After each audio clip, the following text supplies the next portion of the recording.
5 अनाथ बेटियों की जालिम चाची के साथ होली। दिव्या, दृष्टि, रेखा, सुमन, गीता 5 बहनें फूट फूट कर रो रही थी। तभी उनके चाचा रोते हुए घर पर आते हैं।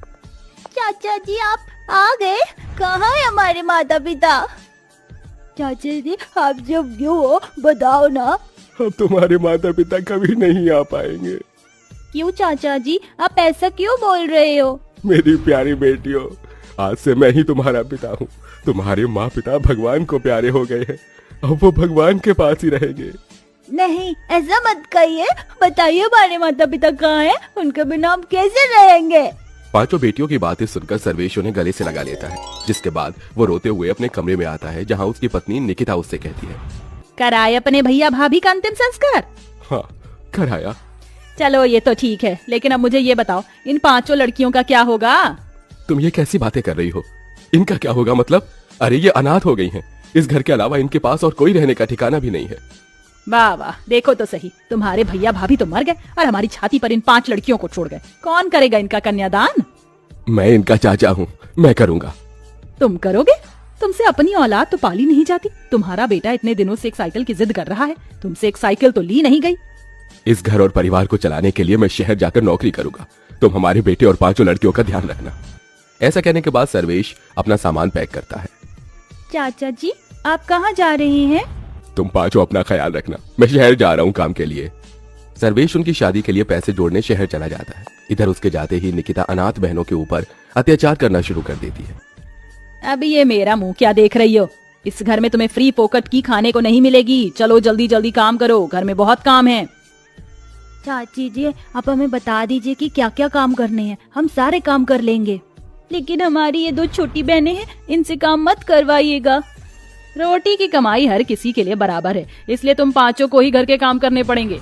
रेखा, सुमन तुम जाओ और खाने की तैयारी करो। और इधर सुन गीता, तू घर की साफ सफाई कर। इसमें तेरी 2 छोटी बहन हैं, तेरी मदद करेंगी। मैं थोड़ी देर आराम करने जा रही हूँ। निकिता ऐसा कहकर अपने कमरे में आराम करने चली जाती है और इधर 5 अनाथ बहनें अपने माँ बाप के मरने का गम लिए घर के अंदर सारे काम करना शुरू कर देती हैं। सब्जी बनाते हुए रेखा का हाथ जल जाता है। दीदी मेरा हाथ जल गया। अरे भगवान ये क्या हो गया? चल तू इस पर कोलगेट लगा ले, थोड़ी सी ठंडक मिलेगी तुझे। सुमन रेखा के हाथ पर कोलगेट लगा देती है। जैसे ही निकिता ये देखती है, वो फौरन सुमन के मुंह पर एक जोरदार तमाचा मारती है। क्यों री?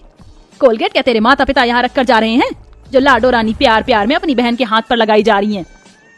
रेखा का हाथ जल गया था चाची, बस इसीलिए। आइंदा अगर मुझसे बिना पूछे कुछ काम किया तो जिन हाथों से काम करोगे उन हाथों को ही तोड़ दूंगी। ऐसा कहकर निकिता चली जाती है। जैसे तैसे करके दोनों बहनें खाना बनाती हैं।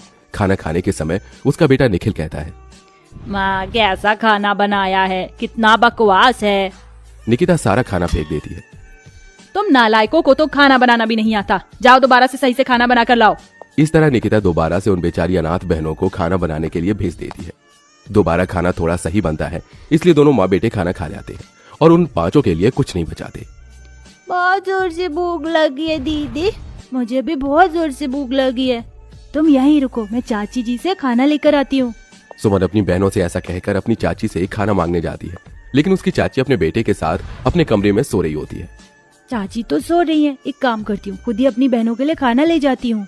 सुमन ऐसा सोचकर रसोई में जाती है और खाना ढूंढने लगती है, लेकिन खाना तो खत्म हो चुका था। हे भगवान, आज तो हमारे लिए खाना भी नहीं छोड़ा चाची जी ने। सुमन मायूस होकर वापस अपनी बहनों के पास आ जाती है। कुछ नहीं था रसोई में, बस ये सूखी रोटियां थी, यही खाकर गुजारा कर लेते हैं, कल सुबह नाश्ता करेंगे। 5 बहनें वहीं सूखी रोटी खाकर सो जाती हैं। अगले दिन जब सवेरा होता है तो निकिता घर के सारे काम उन्हीं से करवाने के साथ साथ बाहर के काम भी उन्हीं से करवाती है। इसी तरह अत्याचार करते हुए कुछ दिन बीत जाते हैं और होली आने वाली होती है। होली आने वाली है और मेरे बड़े भाई उनकी पत्नी घर पर आएंगी। तुम 5 की 5 कान खोल कर सुन लो, घर में अच्छे से साफ सफाई करना, जरा भी गंदगी नहीं रहनी चाहिए। सुमन, रेखा, गीता तुम तीनों बाजार जाकर सामान लेकर आओगी। निकिता होली के रंग और होली की डेकोरेशन के लिए सामान लाने तीनों बहनों को भेज देती है और यहाँ छोटी बहनों से घर के काम करवाती है।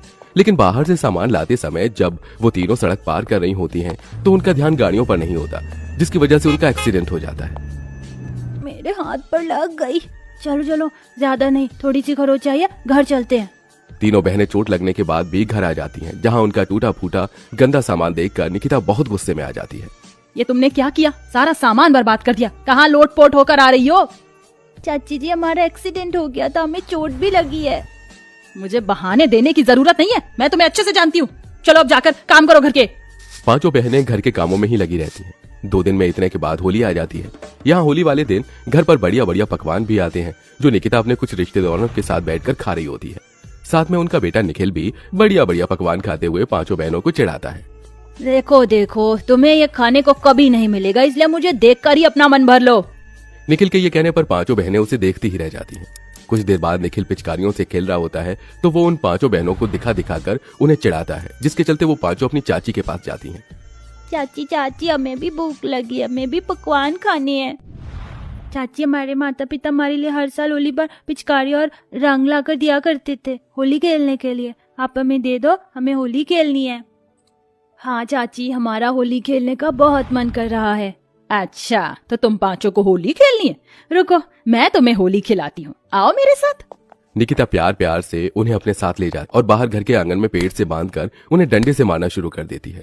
इसे कहते हैं लठमार होली। आज तुम्हें इतना मारूंगी कि होली का भूत तुम्हारे सर से हमेशा के लिए उतर जाएगा। लाठी मारने के बाद वो उन पांचों बहनों के ऊपर कीचड़ और गोबर लाकर फेंकती है। गुलाब और रंग से होली खेलने की तुम्हारी औकात नहीं, इसलिए तुम्हारे लिए कीचड़ और गोबर ही सही है। इस तरह का बर्ताव करने के बाद निकिता उन्हें खोल देती है। खत्म हो गई तुम्हारी होली, अब हाथ मुंह धोकर घर में बाकी के काम है देख लो। ऐसा कहकर वो चली जाती है और पांचों बहनें रोती रह जाती हैं। कुछ ही देर बाद निकिता होली खेलने की वजह से भीग जाती है। वहीं उसका फोन भी स्विच ऑफ होने वाला होता है। वो घर में चार्जिंग पर अपना फोन लगाने आती है। उसी दौरान उसे बहुत तेज करंट लगता है। ये देख पांचों बहनें उसे बचाने के लिए उसका हाथ लकड़ी से मारकर बोर्ड से छुड़ा देती हैं। चाची जी होश में आइए, आपको कुछ नहीं होगा। चाची जी होश में आने की कोशिश कीजिए। तभी निकिता को होश आता है। ये सब देखने के बाद उसे अपनी गलती का एहसास होता है। कुछ देर पहले ही मैंने तुम्हारे पर इतने अत्याचार किए और जब से तुम इस घर में रह रही हो तब से ही मैं तुम्हारे ऊपर अत्याचार करती आ रही हूँ, लेकिन फिर भी तुमने मेरी जान बचाई। इसका शुक्रिया अदा मैं तुमसे कैसे करूं? निकिता पांचों बहनों से माफी मांगती है। उसी समय सर्वेश आ जाता है। 5 अनाथ बहनों के लिए वो नए कपड़े और होली के रंग लेकर आता है, लेकिन निकिता अपना सच छुपाना नहीं चाहती थी। वो सर्वेश को सब बता देती है कि किस किस तरह से उसने पांचों बहनों के ऊपर अत्याचार किया। मैंने तो जिंदगी में कभी नहीं सोचा था कि तुम इतनी बुरी औरत हो सकती हो। निकल जाओ इस घर से, मैं अब तुम्हारे साथ नहीं रह सकता। नहीं नहीं चाचा जी, चाची जी को माफ कर दीजिए, हमने भी उन्हें माफ कर दिया है। पांचों बहनें एक ही बात कहती हैं, जिसे सुनकर सर्वेश भी निकिता को माफ कर देता है और उसे दूसरा मौका दे देता है। अब निकिता पांचों बहनों की अच्छे से देखरेख करती है, जिसके बाद वो पांचों अनाथ बहनें उस घर में खुशी खुशी रहने लगती।